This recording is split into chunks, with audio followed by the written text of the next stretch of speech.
The Rocking Horse Winner by D.H. Lawrence. There was a woman who was beautiful, who started with all the advantages, yet she had no luck.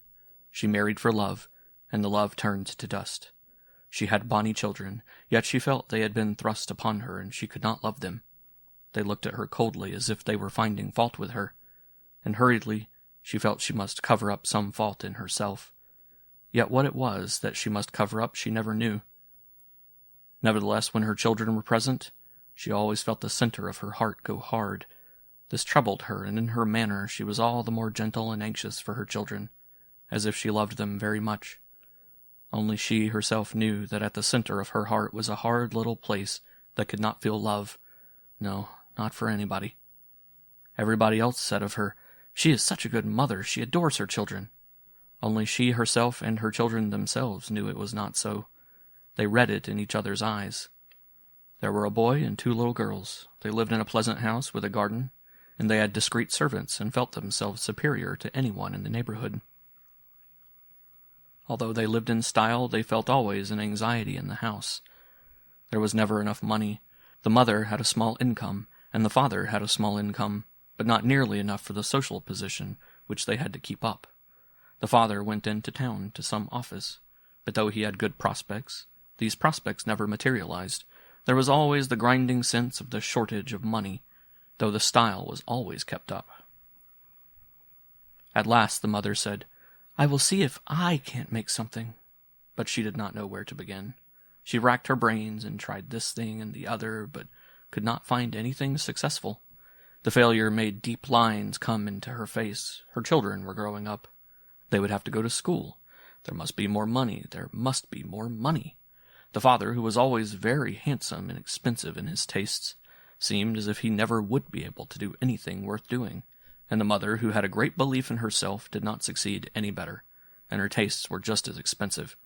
And so the house came to be haunted by the unspoken phrase, "There must be more money. There must be more money." The children could hear it all the time, though nobody said it aloud. They heard it at Christmas, when the expensive and splendid toys filled the nursery. Behind the shining modern rocking horse, behind the smart doll's house, a voice would start whispering, "There must be more money. There must be more money." And the children would stop playing to listen for a moment. They would look into each other's eyes to see if they had all heard. And each one saw in the eyes of the other 2 that they too had heard, "There must be more money. There must be more money." It came whispering from the springs of the still swaying rocking horse, and even the horse, bending his wooden, champing head, heard it.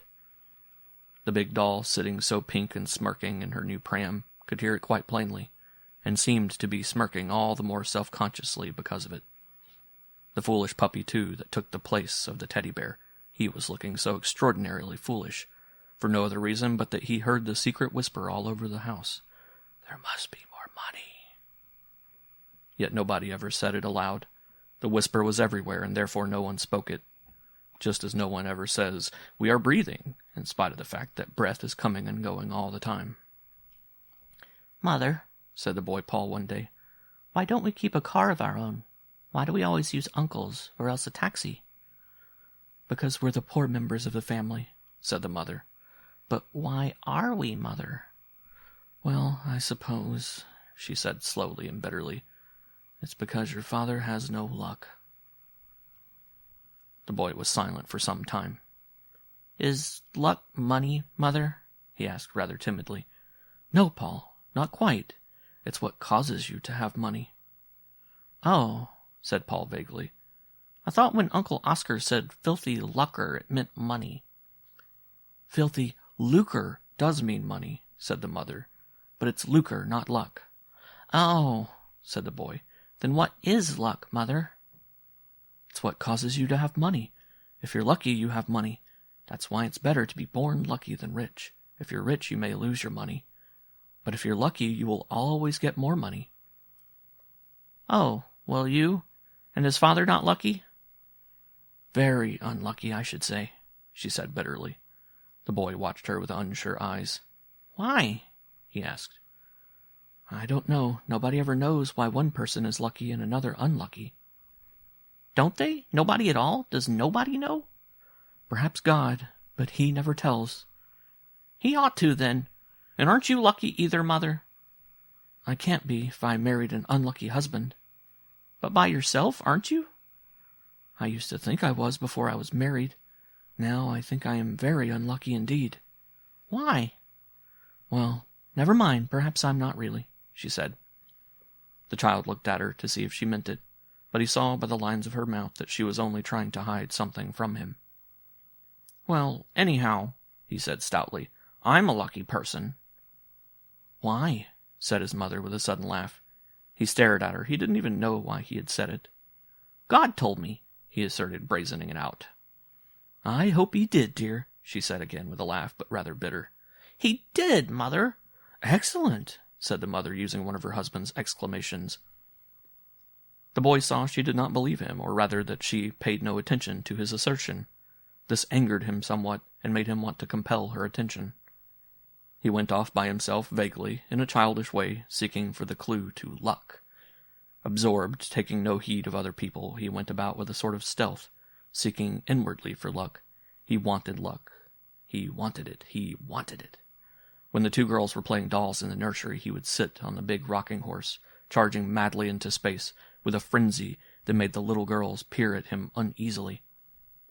Wildly the horse careered. The waving, dark hair of the boy tossed. His eyes had a strange glare in them. The little girls dared not speak to him. When he had ridden to the end of his mad little journey, he climbed down and stood in front of his rocking horse, staring fixedly into its lowered face. Its red mouth was slightly open. Its big eye was wide and glassy and bright. Now, he would silently command the snorting steed. Now take me to where there is luck. Now take me. And he would slash the horse on the neck with the little whip he had asked Uncle Oscar for. He knew the horse could take him to where there was luck, if only he forced it. So he would mount again and start on his furious ride, hoping at last to get there.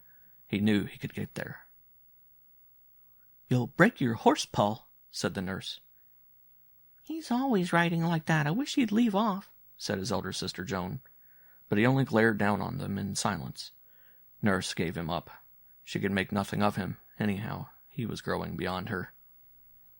One day his mother and his Uncle Oscar came in when he was on one of his furious rides. He did not speak to them. Hello, you young jockey, riding a winner, said his uncle. Aren't you growing too big for a rocking horse? You're not a very little boy any longer, you know, said his mother. But Paul only gave a blue glare from his big, rather close-set eyes. He would speak to nobody when he was in full tilt. His mother watched him with an anxious expression on her face. At last he suddenly stopped forcing his horse into the mechanical gallop and slid down. Well, I got there, he announced fiercely, his blue eyes still flaring, his sturdy long legs straddling apart. Where did you get to? Asked his mother. Where I wanted to go to, he flared back at her. That's right, son, said Uncle Oscar.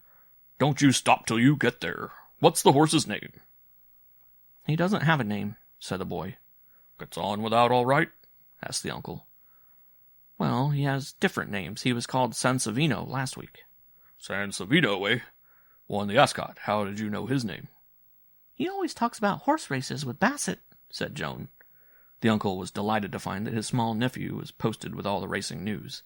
Bassett, the young gardener who had been wounded in the left foot in the war and had got his present job through Oscar Cresswell, whose Batman he had been, was a perfect blade of the turf. He lived in the racing events, and the small boy lived with him.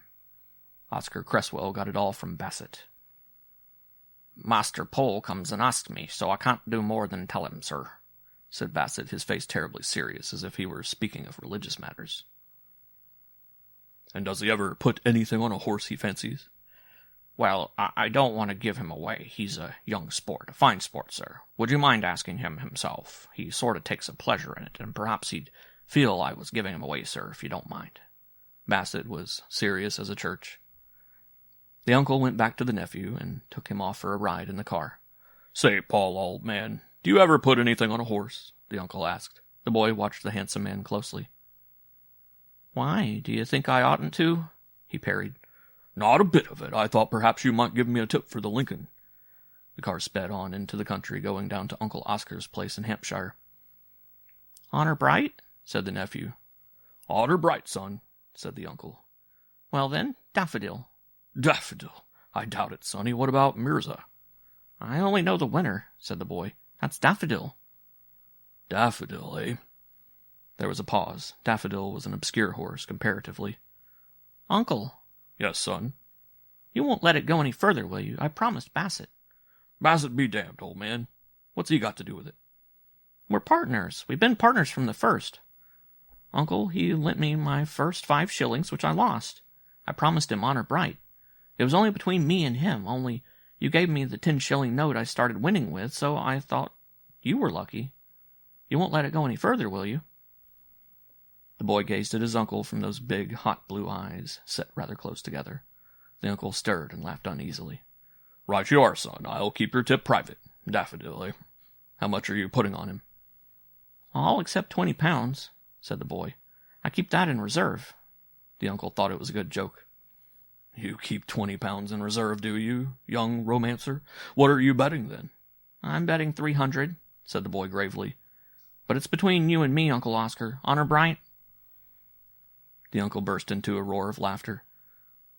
It's between you and me, all right, you young Nat Gould, he said, laughing. But where's your 300? Bassett keeps it for me. We're partners. You are you? And what is Bassett putting on Daffodil? He won't go quite as high as I do, I expect. Perhaps he'll go 150. What, pennies? Laughed the uncle. Pounds, said the child with a surprised look at his uncle. Bassett keeps a bigger reserve than I do. Between wonder and amusement, Uncle Oscar was silent. He pursued the matter no further, but he determined to take his nephew with him to the Lincoln races. Now, son, he said, I'm putting 20 on Mirza, and I'll put 5 for you on any horse you fancy. What's your pick? Daffodil, Uncle. No, not the 5 on Daffodil. I should if it was my own 5, said the child. Good, right you are. A 5 for me and a 5 for you on Daffodil. The child had never been to a race meeting before, and his eyes were blue fire. He pursed his mouth tight and watched. A Frenchman just in front had put his money on Lancelot. Wild with excitement, he flayed his arms up and down, yelling, Lancelot! Lancelot! in his French accent. Daffodil came in first, Lancelot second, Mirza third. The child, flushed and with eyes blazing, was curiously serene. His uncle brought him 5 5-pound notes, 4 to 1. What am I to do with these? He cried, waving them before the boy's eyes. I suppose we'll talk to Bassett, said the boy. I expect I have 1,500 now, and 20 in reserve, and this 20. His uncle studied him for some moments. Look here, son, he said. You're not serious about Bassett and that 1,500, are you? Yes, I am. But it's between you and me, Uncle. Honor bright. Honor bright, all right, son, but I must talk to Bassett. If you'd like to be a partner, Uncle, with Bassett and me, we could all be partners. Only you'd have to promise, honor bright, Uncle, not to let it go beyond us 3. Bassett and I are lucky, and you must be lucky, because it was your 10 shillings I started with. Uncle Oscar took both Bassett and Paul into Richmond Park for an afternoon, and there they talked. It's like this, you see, sir, Bassett said.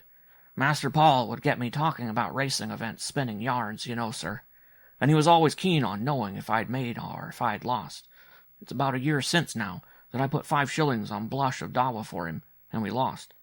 Then the luck turned with that 10 shillings he had from you, and we put it on Singhalese. And since that time, it's been pretty steady, all things considering. What do you say, Master Paul? We're all right when we're sure, said Paul. It's when we're not quite sure that we go down. Oh, but we're careful then, said Bassett. But what are you sure? Smiled Uncle Oscar. It's Master Paul, sir, said Bassett in a secret religious voice. It's as if he had it from heaven, like Daffodil now, for the Lincoln. That was as sure as eggs. Did you put anything on Daffodil? Asked Oscar Cresswell. Yes, sir. I made my bet. And my nephew? Bassett was obstinately silent, looking at Paul. I made 1,200, didn't I, Bassett? I told Uncle I was putting 300 on Daffodil. That's right, said Bassett, nodding.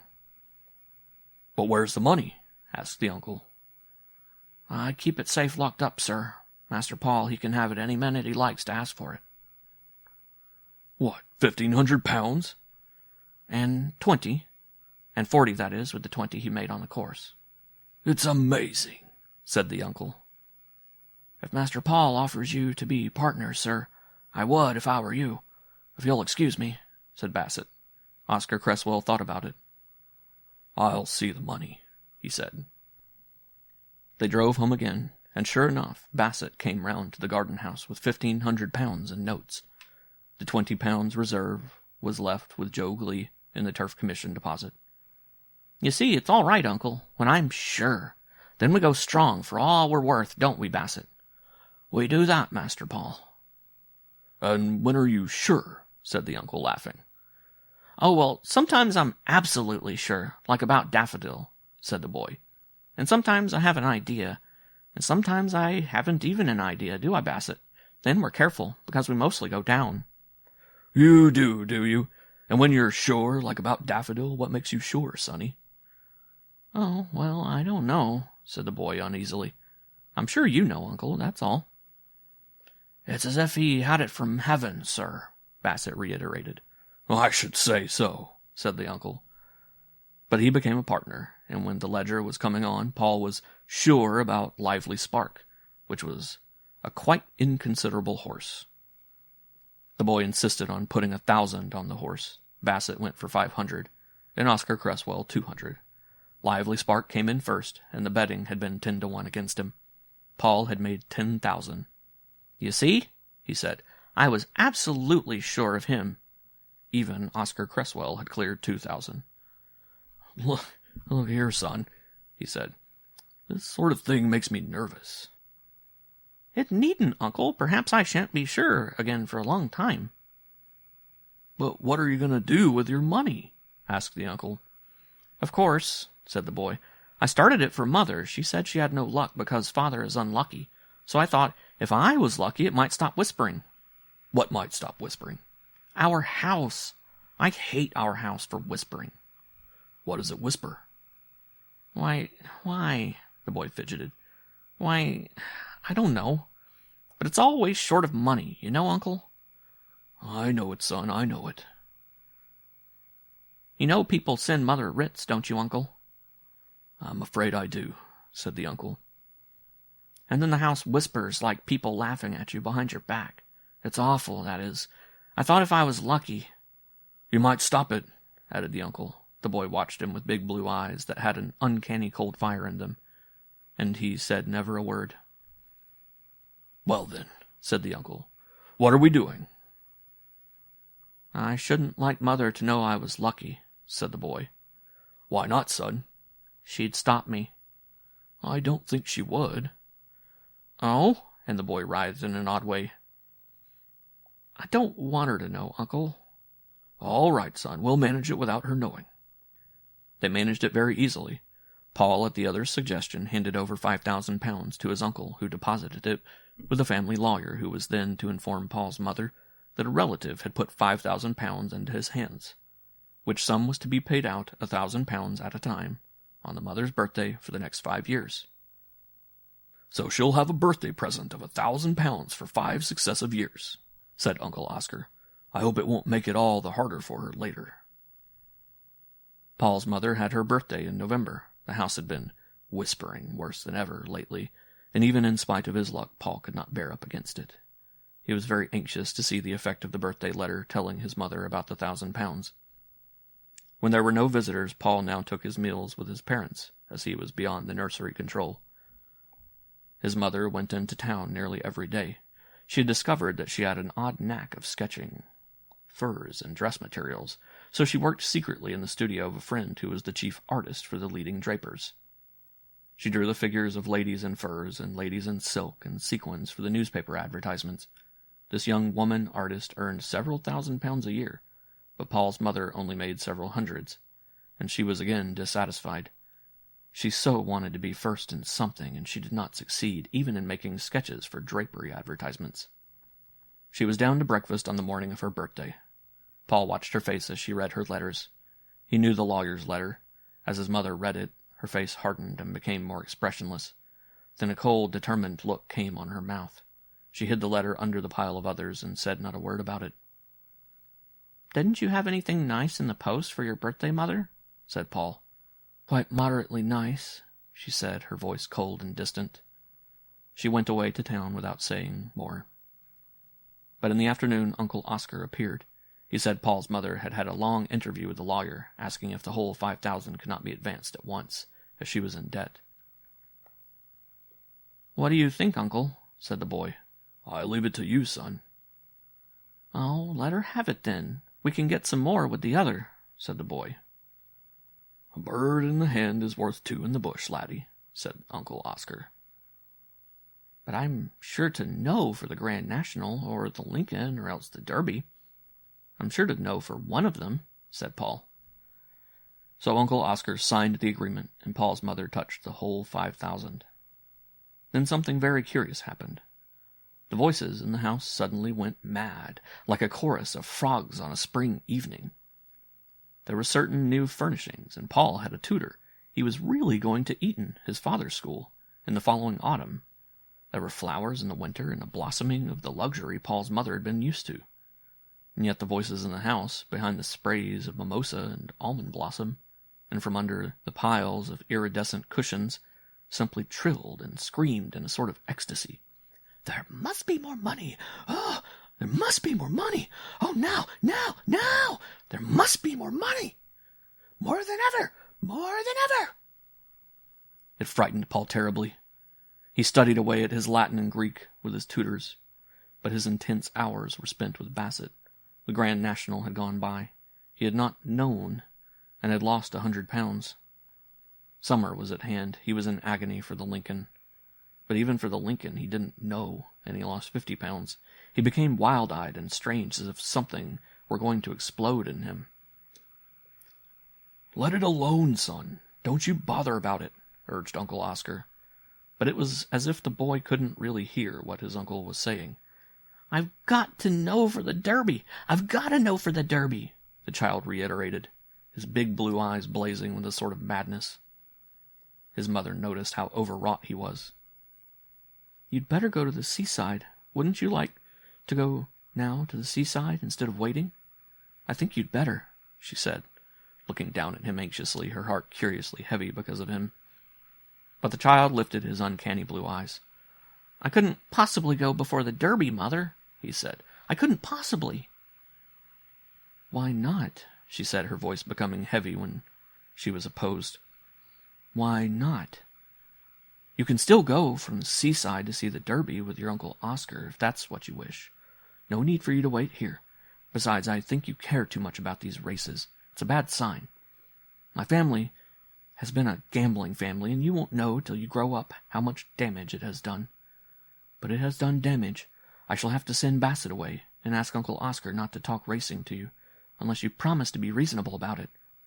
Go away to the seaside and forget it. You're all nerves." "I'll do what you like, Mother, so long as you don't send me away till after the Derby," the boy said. "Send you away from where? Just from this house?" "Yes," he said, gazing at her. "Why, you curious child, what makes you care about this house so much, suddenly? I never knew you loved it." He gazed at her without speaking. He had a secret within a secret. Something he had not divulged even to Bassett or to his Uncle Oscar. But his mother, after standing undecided and a little bit sullen for some moments, said, "Very well, then. Don't go to the seaside till after the Derby, if you don't wish it. But promise me you won't let your nerves go to pieces. Promise you won't think so much about horse racing and events, as you call them." "Oh, no," said the boy casually. "I won't think much about them, Mother. You needn't worry. I wouldn't worry, Mother, if I were you." "If you were me and I were you," said his mother, "I wonder what we should do." "But you know you needn't worry, Mother, don't you?" the boy repeated. "I should be awfully glad to know it," she said wearily. "Oh, well, you can, you know. I mean, you ought to know you needn't worry," he insisted. "Ought I? Then I'll see about it," she said. Paul's secret of secrets was his wooden horse, that which had no name. Since he was emancipated from a nursery and a nursery governess, he had had his rocking horse removed to his own bedroom at the top of the house.